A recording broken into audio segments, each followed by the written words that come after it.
बिस्मिल्लाहिर्रहमानिर्रहीम। Sorry, last video बीच में disconnect हो गई थी। तो मैं बात कर रही थी कि कौन से रिस्क फैक्टर होते हैं जनरली किसी भी कैंसर के।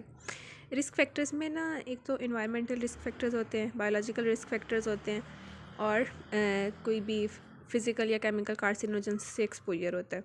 इन्वायरमेंटल में भी वो रेडिएशंस वगैरह हम लेके आ सकते हैं। जेनेटिक्स में होता है कि कुछ जेनेटिकली लोग ना प्रीडिस्पोज ज़्यादा होते हैं टुवर्ड्स कैंसर, या फिर किसी के जेनेटिक्स में कैंसर है कि वो उसकी फैमिली में रन कर रहा है, तो उसमें ज़्यादा चांसेस होते हैं।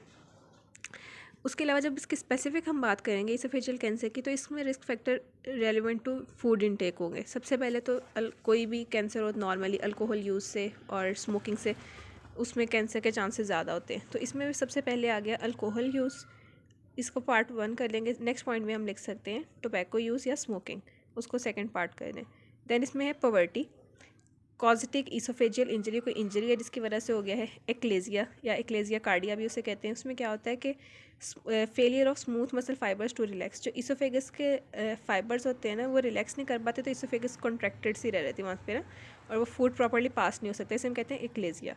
उसके अलावा प्लमर विंसन सिंड्रोम होता है, diets that are deficient in food fruits and vegetables, के फ्रूट्स एंड वेजिटेबल्स अगर ना हो डाइट में तो उसकी वजह से भी ये भी एक रिस्क फैक्टर है। उसके अलावा frequent consumption of very hot beverages, ये सारे रिस्क फैक्टर्स आ गए predisposing to this type of cancer. ये था स्क्वेमस सेल कार्सिनोमा। अगर एडिनो कार्सिनोमा की बात करेंगे ना, तो हम ये सारे लिख के साथ हम लिख देंगे गैस्ट्रिक इसोफेजियल रिफ्लक्स डिजीज़ या फिर रिफ्लक्स इसोफेजाइटिस। ये स्क्वेमस सेल कार्सिनोमा था, तो उसमें हमने ये चीज़ें लिख ली। क्या क्या था हमारा? स्मोकिंग, अल्कोहल, पॉवर्टी, कोई oesophageal injury, Plummer Vinson syndrome, achalasia cardia और हॉट बेवरेजेस की कंजम्पशन। लास्ट वीडियो में मैंने ये बात बता दी थी कि अगर अपर 1/3 में या मिडल में इसोफेगस का कोई मैस हो, कोई अल्सरेटिव मैस हो, तो वो होता है स्क्वेमस सेल कार्सिनोमा। और अगर पैरेट्स इसोफेगस बताई हो साथ गर्ड हो, लोअर 1/3 ऑफ इसोफेगस में कोई मैस हो, कोई कैंसरस मैस हो, तो वो adenocarcinoma of the oesophagus होता है। नेक्स्ट क्वेश्चन है, a 40-year-old male presents with complaints of chronic GERD for last 7 years.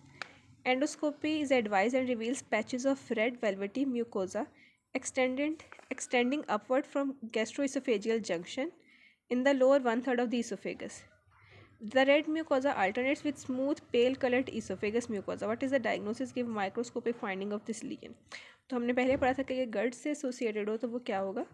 वो इसोफेजियल एडिनोकार्सिनोमा होगा।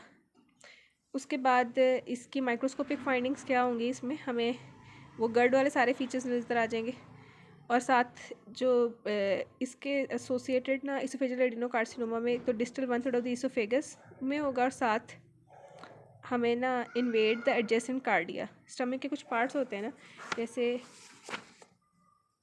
ये आ गए स्टमक के डिफरेंट पार्ट्स। सबसे पहले कि कार्डिया ऑफ द स्टमक होता है।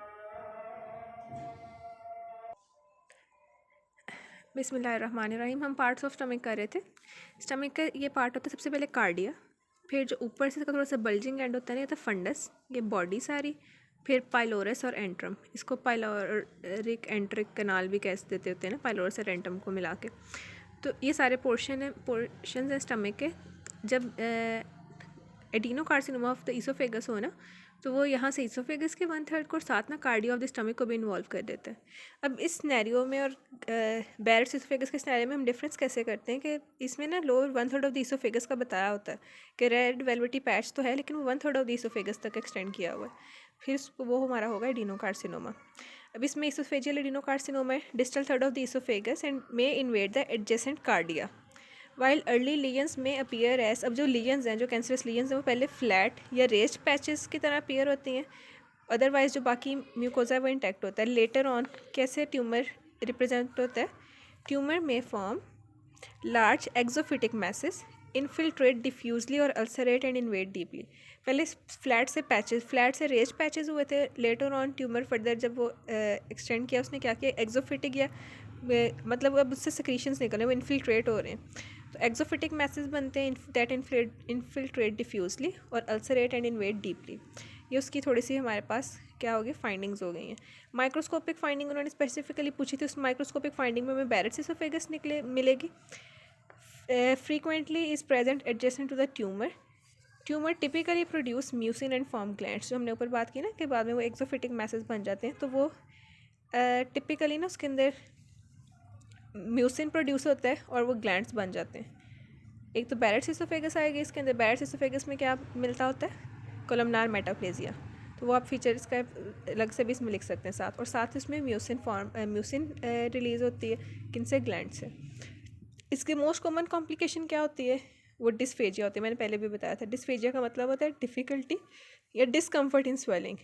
दोबारा से देखने की डिस्कम्फर्ट देगा, इट्स नॉट पेन। अगर पेनफुल स्वॉलिंग होगी तो वो अडेनोफेजिया होता है, अगर डिस्कम्फर्ट हो या डिफ़िकल्टी इन स्वॉलिंग हो तो वो डिस्फेजिया होता है। तो कैंसर का जो सबसे कॉमन कॉम्प्लिकेशन है जो हमें अपीयर होती है, वैसे तो कैंसर वो like it's in the starting it's not painful, इसलिए हमें डिटेक्ट नहीं होता, लेकिन इसकी कॉम्प्लिकेशन जो मिलती है, जो मोस्ट कॉमन कॉम्प्लिकेशन होती है वो होती है डिस्फेजिया। नेक्स्ट हम कहते हैं गैस्ट्राइटिस। गैस्ट्राइटिस के डिफरेंट टाइप्स हैं, नेक्स्ट वीडियो में करते हैं।